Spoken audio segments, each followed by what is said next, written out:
Welcome to the new Quantum Sparks mini excursions on the quantum journey path, where we'll be exploring bite sized insights intended to awaken and activate you along your path.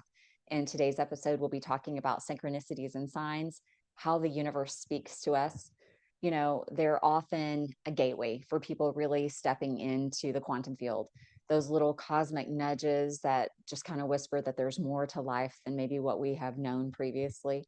So today we're going to be diving into all those little magical breadcrumbs that the universe leaves us and discussing synchronicities and signs as meaningful coincidences. That's really like how I want to refer to them. They begin to help you align what's happening internally with your external world. An example might be that you meet a stranger that you felt like you've known forever, and suddenly this person has great meaning in your life. You can't really explain it. You don't know how it really happened, but you just know that it's more than a coincidence. Or perhaps you're thinking about someone, and the next thing you know, the phone rings and you haven't talked to this person in years, but suddenly they're calling you right after you had been thinking about them. Again, it's these things that just seem to happen. These are called synchronicities, and again, some people just refer to them as coincidences, but we all know that they're really more than that. One that I really like to have happen is I'll get this idea, it just kind of drops into my awareness. I get very excited about it.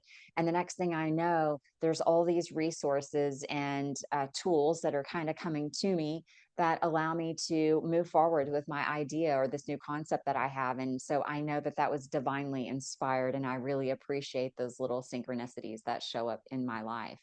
So when we begin to ask how this happens, we have to first understand that we are energetic beings and we are connected to this vast energetic field, the quantum field around us, or it's also referred to as the ether. This is the same space that many of the brilliant minds of our time and before, they would say, oh, something dropped into my awareness, or I downloaded this information. That's what they were referring to. The mind connects to this vast sphere of intelligence, just like a computer connects to the internet. And if you think about it, humans have created computers. And so this vast intelligence that we're capable of connecting to is far greater than any computer or internet that might be out there, albeit we're still stepping into learning how to really leverage our ability to connect to this vast area of intelligence as humans. The more we become aware, the more we start to notice these synchronicities that are coming into our awareness, and we begin to correlate that alignment of all of it.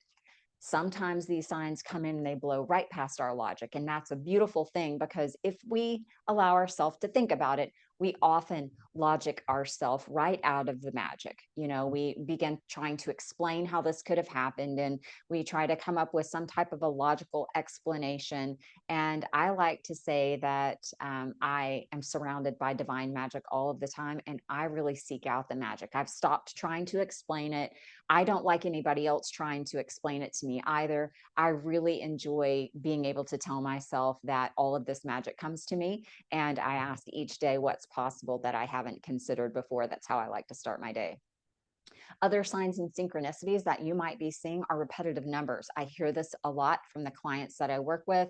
They're seeing 111 on the clock, or 111 on license plates, or even on the receipt where they've checked out, or on a moving truck going down the road. They see all these communications. And what I would like to bring to your awareness is that this is usually the divine trying to get a message through to you. Sometimes it is our guides. We all have guides. We have angelic helpers. We have ancestors that are there to help us. We also have loved ones that have crossed over. So for some of you that this might be kind of pushing on your belief system a little bit, I fully respect where you stand. But in the work that I do with clients and having spirit kind of come through me and give messages to their loved ones, I'm speaking from my experience. I'm not reading someone's book. I'm not going on someone else's information. These are things that I've seen with my clients firsthand, and experiences that I've had in these messages coming through from the divine. Other people often will report to that they are seeing certain animals or insects. Maybe it's dragonflies, butterflies, birds like cardinals. For me, it was vultures. I began seeing vultures everywhere when I first started kind of just waking up to this new world. And it was calling me into a path of shamanism, beginning to really do some research there and understanding how humans are connected to the earth, connected to the cosmos. So you'll begin to piece this together once you start first just recognizing, I'm seeing this, I'm not crazy, I'm not going to logic myself out of it. Now, what does it mean? And so then spirit can then begin to show you other things that will help you to kind of connect the dots for yourself. Songs, phrases. This is a really fun one for me.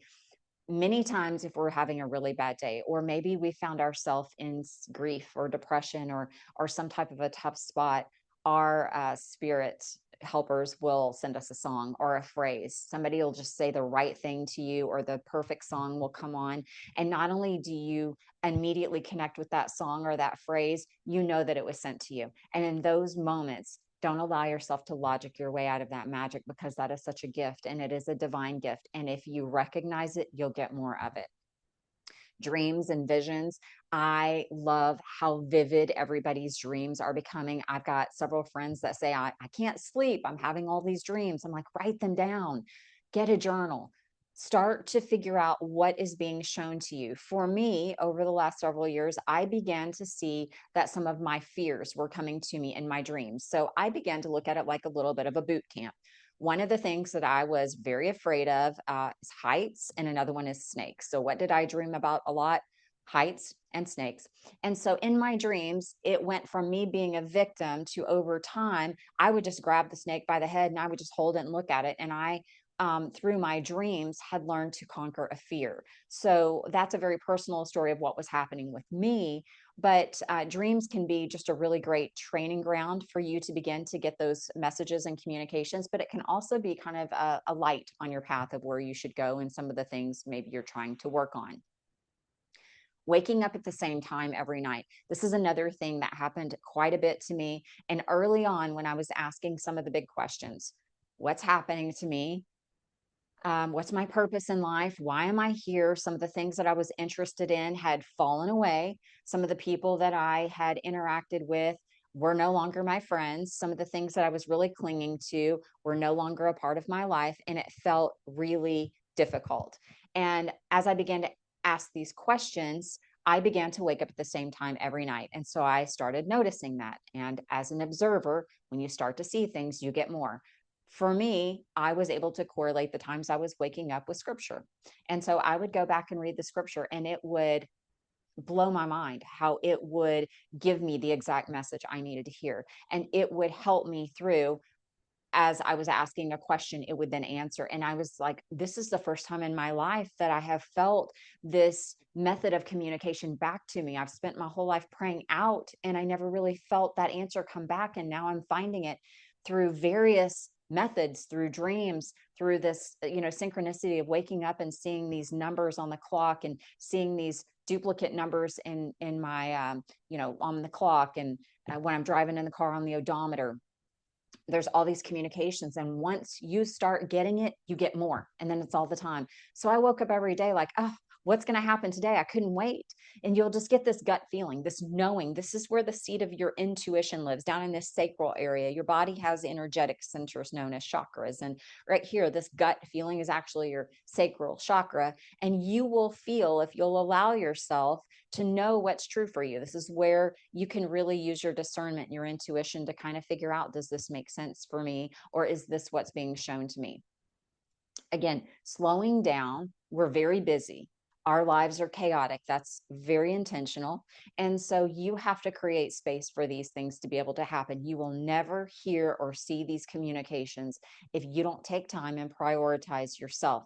Maybe start a little meditation practice, maybe do some yoga. Every morning when I wake up, I set my alarm 15 minutes early on purpose. And when that first alarm goes off, that's my time. That's my time with the divine. That's my time to set my intentions for the day. That's my time to give gratitude. And I lay there with Buddy, my dog, and it is our quiet time before I ever start thinking about things I have to do for other people and all the responsibilities I have. None of that comes into my quiet time. And that is how you start to create the sacred space for yourself.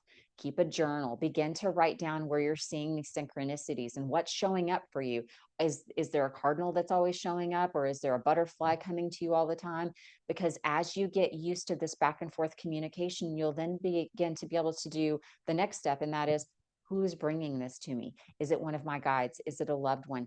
Anybody who's lost a loved one can communicate with them. And if that's not in your belief system, I completely respect that. But for me, I get messages from people that have crossed over, and oftentimes those will be communicated to their loved ones. And they are always the most peaceful, most beautiful, most healing messages. So if that's what you're looking for, there is a way that you can tap in and connect to those and receive those messages for yourself. Best rule of thumb is to trust the first thing that comes into your mind. If you're sitting there thinking about it and you're trying to allow your brain to kick in and you're spending 5, 6 seconds, just forget it, because you've already logicked your way out of it. That first intuitive hit, this butterfly is here for me now. Who's bringing this to me? The first thing that pops in your mind, that's the way spirit communicates with you. So if you get good at knowing this, one of my good friends who's a practitioner in energy, she likes to call it a body truth. She'll say, body truth, what is it? And that first knowing, that is your instinct. That is spirit. That's either your higher self or your subconscious coming through, giving you a message, or it's spirit. So, in closing, I just want to ask, what signs and synchronicities have you been noticing lately? What's been showing up in your life? Is there something that's trying to get your attention? Maybe begin to write these down, journal them, or share them in the comments. We'd love to hear about it. And then just know the universe, spirit is always talking to you. I hope that you begin to listen with wonder, and I hope you begin to see all of the magic that surrounds you every day. Thank you for joining us for this episode of Quantum Sparks.